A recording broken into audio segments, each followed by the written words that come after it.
আসসালামু আলাইকুম। Welcome back to my channel Nipa's cooking book. আজ আমি তৈরি করে দেখাবো অত্যন্ত সহজ ও মজাদার একটি রেসিপি। মুন্সিগঞ্জের ঐতিহ্যবাহী একটি খাবার বউয়া ভাত বা খুদে ভাত। এটি বিভিন্ন ধরনের ভর্তা দিয়ে খেতে খুবই মজাদার। এটি তৈরি করার জন্য লাগবে চালের খুদ এবং খুদগুলোকে আমরা ভালোভাবে ধুয়ে সেঁকে নিয়েছি। এবার তৈরি করার জন্য চুলায় একটি প্যান বসিয়ে দিলাম। দিয়ে দিলাম কিছুটা তেল। তেল গরম হয়ে উঠলে এর ভিতরে দিয়ে দিই কয়েক টুকরা দারচিনি, কয়েকটি এলাচ, কয়েকটি লবঙ্গ এবং কয়েকটি গোলমরিচ। দিয়ে দেই কিছুটা পেঁয়াজ কুচি। পেঁয়াজগুলোকে একটু নেড়ে চেড়ে ভাজা ভাজা করে নেই। এর ভিতরে দিয়ে দেই কয়েকটি তেজপাতা, একটু নেড়ে চেড়ে নেই। এর ভিতরে দিয়ে দিই কয়েকটি কাঁচামরিচ, আবার একটু নেড়ে চেড়ে নেই। এর ভিতরে দিয়ে দেই ধুয়ে রাখা খুদ। এবার নেড়ে চেড়ে পোলার চালের মতন ভেজে নেই।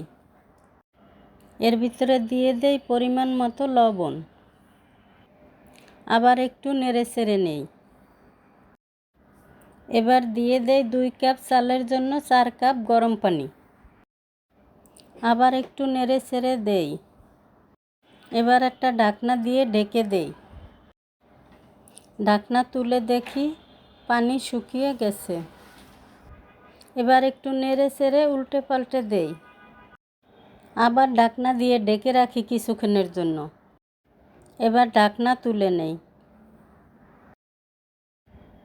উপরে দিয়ে দেই কিছুটা ঘি। এবার উল্টে পাল্টে নেড়ে চেড়ে ঘিটা মিশিয়ে নেই। এবার ঢাকনা দিয়ে ঢেকে রাখি। এদিকে তৈরি করে নেই বিভিন্ন ধরনের ভর্তা। ভর্তা ছাড়া কি বউয়া চলে? বউয়ার টেস্টেই তো ভর্তায়। যে একবার এরকমের 7-8 ধরনের ভর্তা দিয়ে বউয়া খাবেন, সে কখনো বউয়ার স্বাদ ভুলতে পারবেন না। তার সাথে যদি থাকে ইলিশ মাছ ভাজা, সাজানো গোছানো এরকম একটি প্লেট দেখে আপনি আনন্দে আত্মহারা হয়ে যাবেন।